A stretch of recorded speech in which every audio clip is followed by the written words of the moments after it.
Shalom, shalom, shalom. This is your brother Kwame Allah coming at you with another lesson. Before I get into this lesson, I'd like to give all praise, honor, and glory unto Yahweh, Bahashim, Yahweh Shai, Bahashim, Rahah Kudash. The bondage to the elder apostles and elder bishops, the great millstone, teach this truth, and who rule well, Kazak Shalom, to the hopeful elect. Alright, this article right here says the people's voice. Alright, it says Trideu. I believe this is over in Canada. All right, but it says praying in public, reading aloud from the Bible is hate speech. It says to be severely punished. All right, so they're trying to lock people up for going out there and preaching the Bible, which the Lord already commanded us to go do that. All right, he said go out to the chief place of concourse. All right, it says, all right, and yeah, it says reading aloud from the Bible. All right, and what we're going out there to do. All right, reprove, correct. All right, and all with what? The scriptures. All right, first and foremost to our people, but at the same time, the scriptures, we're going out there and shaking their hands at the gates of the noble. All right, and they hate that. All right, because why? Because truthfully, what the scriptures say of Job, a dreadful sound is in their ears. All right, which is us going out there prophesying. All right, and also what? Correcting this society. All right. It says the Trudeau government has introduced a bill that could land Christians in prison. All right, today's Christians aren't true Christians, man.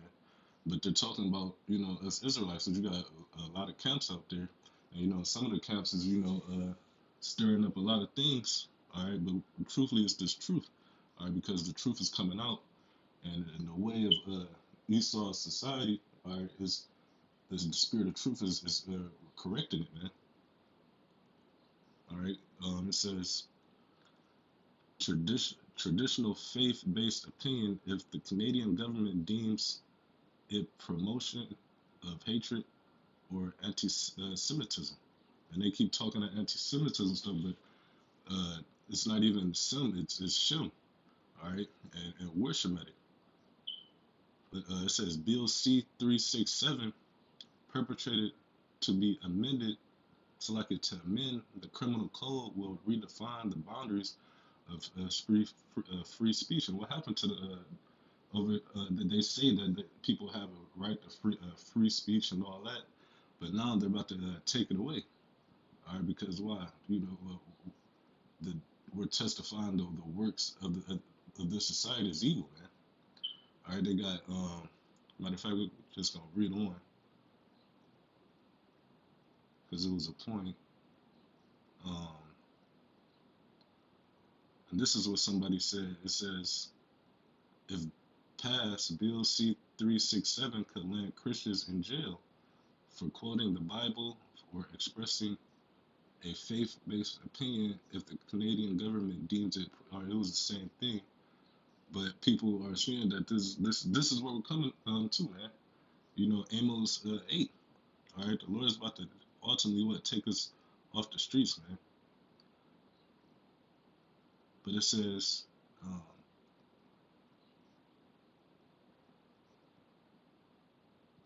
right here. It says in 2013, the Canadian Supreme Court classified the Bible-based criticism of homosexuality as a hate crime. But in the scriptures, it tells you what you're supposed to do with a mo, man. But today's society are deemed as what? A hate crime. All right. It says connections with otherwise really,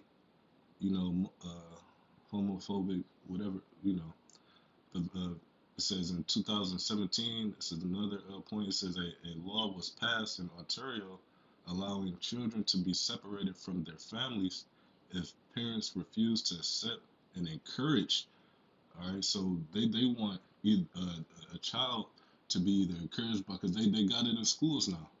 All right, to be encouraged by teachers with this alphabet community stuff, and then by other people. But the whole thing is, if parents speak against that, all right, they'll lock them up. Because it's even right here. This next point, it says in 2021, a divorced dad, Robert Hu Glenn, was imprisoned after calling his biologically female minor child his daughter, despite a court order. All right, so he was locked up. All right, for just calling his daughter, man. But this is the this is basically how it was. This is basically Rome all over, man. Wickedness, sodomy, you know. But I'm gonna straight to the scriptures. Isaiah 58:1. It says, "Cry aloud, spare not, lift up thy voice like a trumpet, and show my people their transgressions." All right, so the Lord sent us out here to cry aloud. All right, go out there and prophesy and spare not caring what anybody got to say. All right, because at the end of the day, this truth stands over everything. You know, it says, "And show my people their transgressions." All right, in the house of Jacob their sins. All right, and that's what we're out here doing. But you got Esau, you know, and he wants to stop us from being out here because he wants that wickedness to keep growing. All right, it's John 7:7. It says, "The world cannot hate you, but me it hateth, because I testify." The quote is roughly paraphrasing, but I testify of it that the works thereof are evil. All right, them being able to transform your kid into whatever. All right, that's an evil work. All right, them letting all shit, that LGB stuff fly. You know, that's an evil work. You know, but this is Isaiah 29:15. It says, "Woe unto them that seek deep to hide their counsel from the Lord, and their works are in the dark."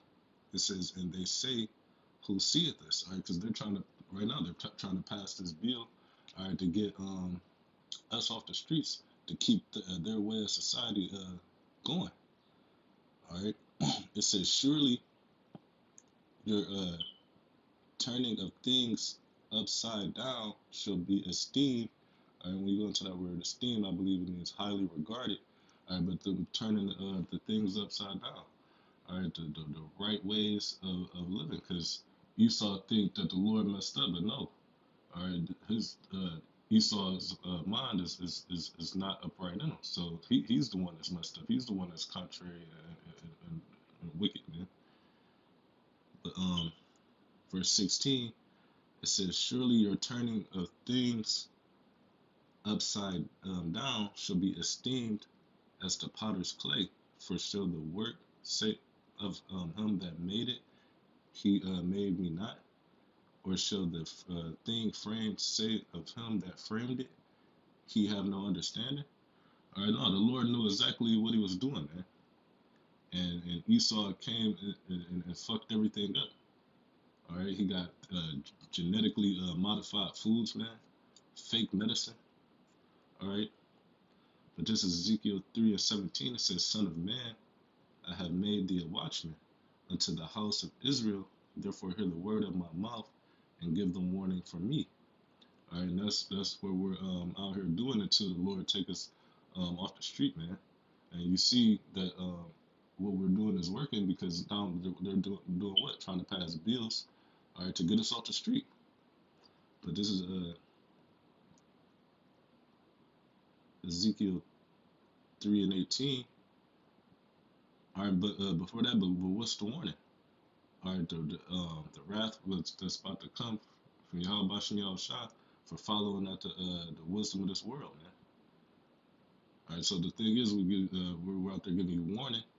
All right, but Esau's trying to take away that warning, but really that's the Lord, you know, about to say this is a wrap, man. All right, he said he gonna make our tongues cleave to the roof of our mouths.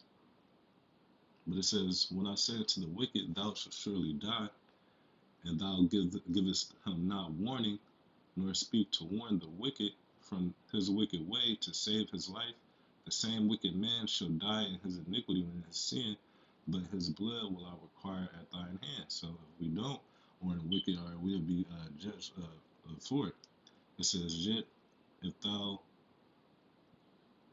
warn the wicked, and he turn not from his wickedness, nor from his wicked way he shall die in his iniquity, but thou hast delivered thy soul. So if we warn the wicked, all right, we do what we go out there commanded to do, all right, we wash the blood off our hands and deliver our souls, all right. But this is Amos, because I quoted this too. It's Amos 8 and 11. All right, it says, "Behold, the days come, saith the Lord power, that I will send a famine in the land, not a famine of bread, nor a thirst of water, all right, but of hearing the words of the Lord." All right, so we're coming into that time where the Lord is about to take his men off the streets, all right, because at the end of the day, this is the elect must be sealed, all right, and judgment is about to start coming, all right, because the elder coined this what year what the hopeful year of Jacob's trouble, man. So it ain't no more talking, all right, because when he stretched out his hand, all right, no man regarded, all right. It's like Zechariah what was that 7 and 11 or 11 and 7, where it say they pulled away the shoulder, all right. But Amos 8 and 12 it says, "And they shall wander from sea to sea, and from north even to the south, from the north even to the east, and they shall run to and fro to seek the word of the Lord and not find it." All right, because soon they're gonna take us off the streets. All right, we're about to soon be taken off YouTube and other social medias, man. But it says, "In that day they verse 13, in that day shall the fair virgins and the young men faint for thirst," all right, which is this truth, all right, because like I said, it's about to be a time where the Lord we're coming into a time where the Lord is about to remove this word from being heard, man. But this is Revelations 2 and 10. It says, "Fear none of those things which thou shalt suffer," all right, because this men that's going to be martyrs, man, for this truth. It says, "Behold, the devil shall cast some of you in prison," all right, and that's what they said on that bill, all right. People that's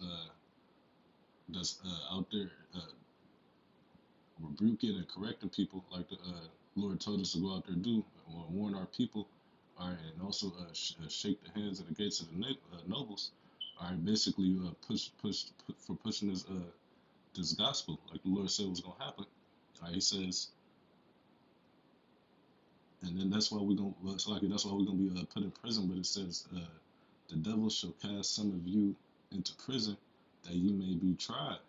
All right, it says, "And ye shall have tribulation 10 days," all right, because you never know what's gonna happen. All right, they got the FEMA camp set up. All right, you already know they got the guillotine. All right, it's about to be martial law out here, man. But it says, "Be thou faithful unto death." All right, even if you gotta die, man. All right, because the Lord said when He come back, shall He find faith on the earth. And even if you die, you'll be risen first, man. If you die, Yahweh Shem Shah. And the ones that are alive, they will be beamed up second, man. But it says, "And I will give thee a crown of life." All right, I believe that's second Ezra 2. All right, they talk about how Yahweh was putting the crowns on his elect. Let me see if I can get it. I think it's 2. Yeah, this is 2 Ezra 2 and 42. It says, "Ezra saw upon Mount Sinai a great people whom I could not number, and they all praised the Lord with songs. And in the midst of them was a young man of high stature, taller than all the rest." That's talking about Yahushua. "And upon every one of their heads is set crowns, and one and was more exalted, which I marveled at greatly." So Yahushua is going to give us crowns in the kingdom, man. All right, ultimately, immortality. All right, being 100% in the spirit, man. That's what we about to soon see. But Lord willing, this was edifying to the Lord's elect. Until next time, Shalom.